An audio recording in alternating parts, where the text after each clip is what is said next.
मैं भारत को भारतीयता की मान्यता के आधार पर फिर से खड़ा करना चाहता हूं, उस काम में लगा हूं। जो कुछ मैंने आपको समझाया वही बात आप अपने पड़ोसी को समझाइए, और रोज अगर किसी एक व्यक्ति को आप ये बात समझाएंगे तो एक साल में हर व्यक्ति 365 परिवारों तक ये संदेश पहुंचाएगा, और वो 365 परिवारों में कौन जाने दूसरा राजीव दीक्षित पैदा हो और इस देश के हजारों घरों तक वो मैसेज जाए। घर घर में, गांव गांव, गली गली में ये संदेश पहुंचाने की जरूरत है। गैस मिली है कि वैज्ञानिकों ने एक दिन कहा मुझे कि हम सारी मोटर गाड़ियों में ये गैस जलाएं जो कावेरी बेसिन में मिली है, सारी मोटर गाड़ियों में, और भारत के हर रसोई घर में इस गैस को जलाएं, ये गैस ही जले, डीजल पेट्रोल बंद कर दें। तो इतनी गैस है कावेरी बेसिन में कि 240 साल तक जलती रहे वो देश में, इतनी गैस। और उन वैज्ञानिकों का कहना है कि थोड़े दिन में तेल मिलने वाला है राजस्थान में, बाड़मेर में, बीकानेर में, जैसलमेर में, और तेल का प्रचुर भंडार मिलने वाला है। उसके संकेत आने शुरू हो गए हैं, थोड़े दिन में तेल भी आ जाएगा।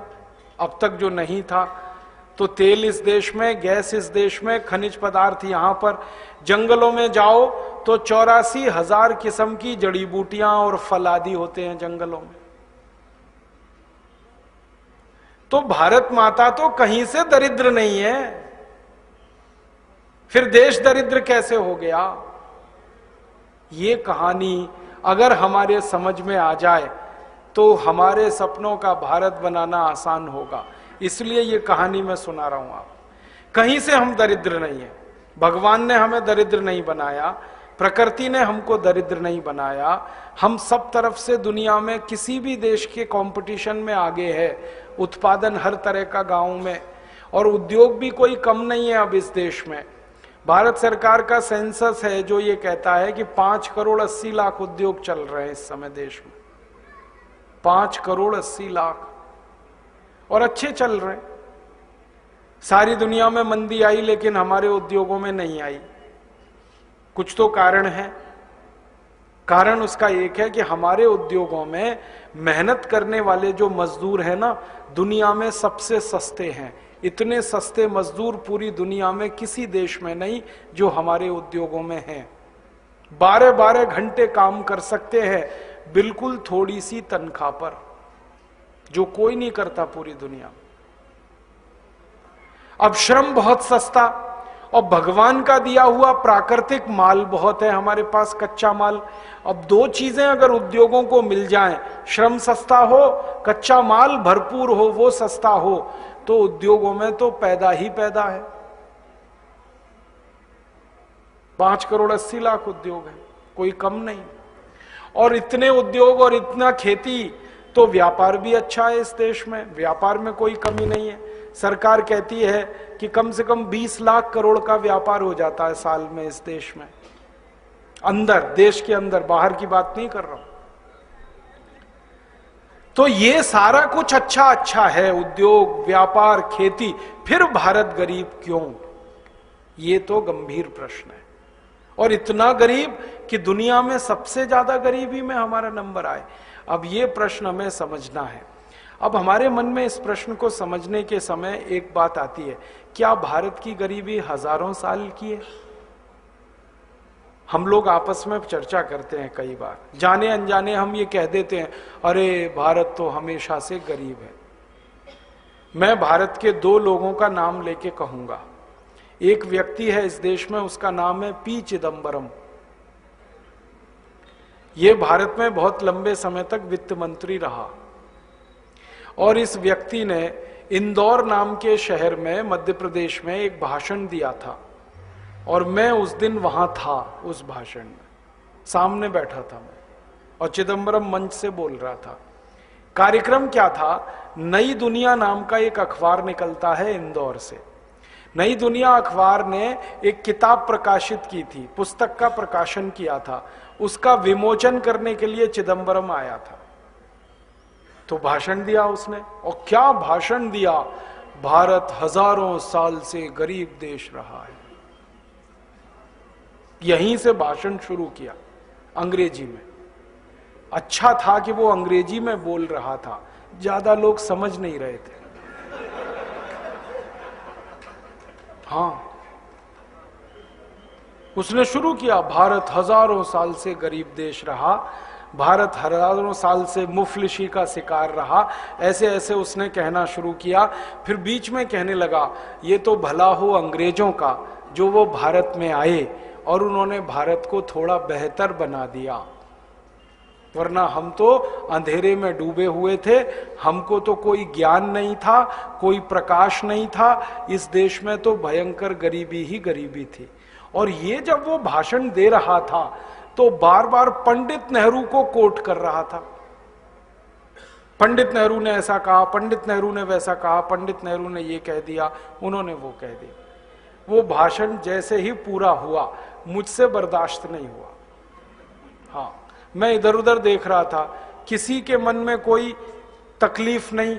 मैंने कहा मैं तो पूछने वाला हूं इस चिदंबरम से। तो मैंने कहा कि अगर भारत हजारों साल से गरीब था, मैंने सीधे कहा उसको, तो अंग्रेज यहां 250 साल झक मारने के लिए क्यों आए?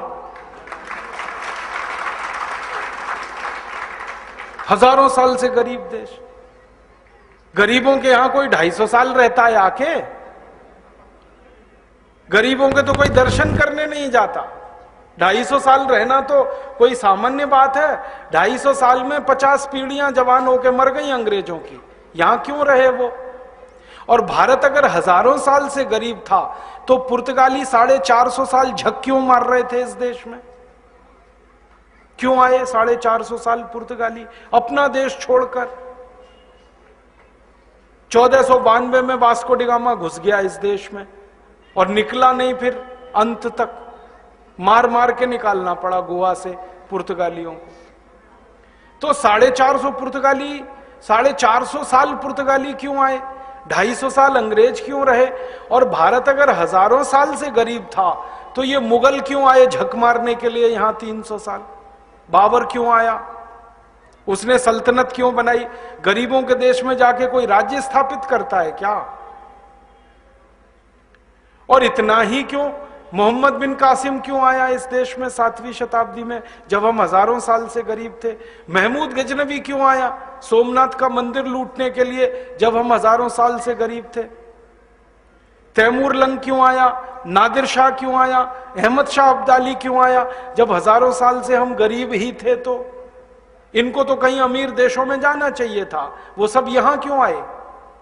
और सिकंदर क्यों आया यहां अगर हम हजारों साल से ही गरीब थे? तो सिकंदर ने अपने गुरु को यह क्यों कहा कि जब तक भारत विजय नहीं कर लेता तब तक विश्व विजय मेरी नहीं होगी, इसलिए भारत को जीतना बहुत जरूरी है।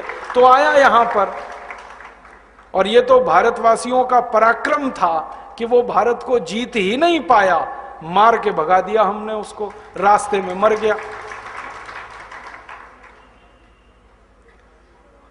और आपको तो इतिहास में मालूम है, शक यहां आए, हूण यहां आए, पिंडारी यहां आए। क्यों आए भाई? हम तो गरीब हैं, भुखमरी के शिकार हैं, बेरोजगारी हमारे यहां है, फिर क्यों आए ये सब? तो चिदंबरम चुप हो गया, बोला कुछ नहीं। मैंने कहा उत्तर दे दो, अगर ये हजारों साल से ही गरीब देश है तो? कहने लगा नेहरू जी ने कहा।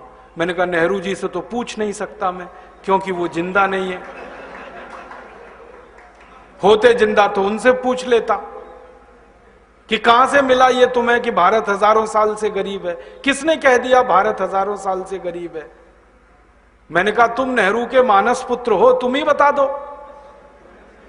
और क्या, मानस पुत्र है कि नहीं नेहरू का? मैंने कहा तुम ही बता दो भाई, नेहरू जी से तो क्या पूछ सकता हूं मैं? तो फिर चुप हो गया। ये तो एक बात हुई। ऐसी एक घटना घटित हुई, मनमोहन सिंह जब भारत के वित्त मंत्री बने और थोड़े दिन बाद फिर प्रधानमंत्री बन गए।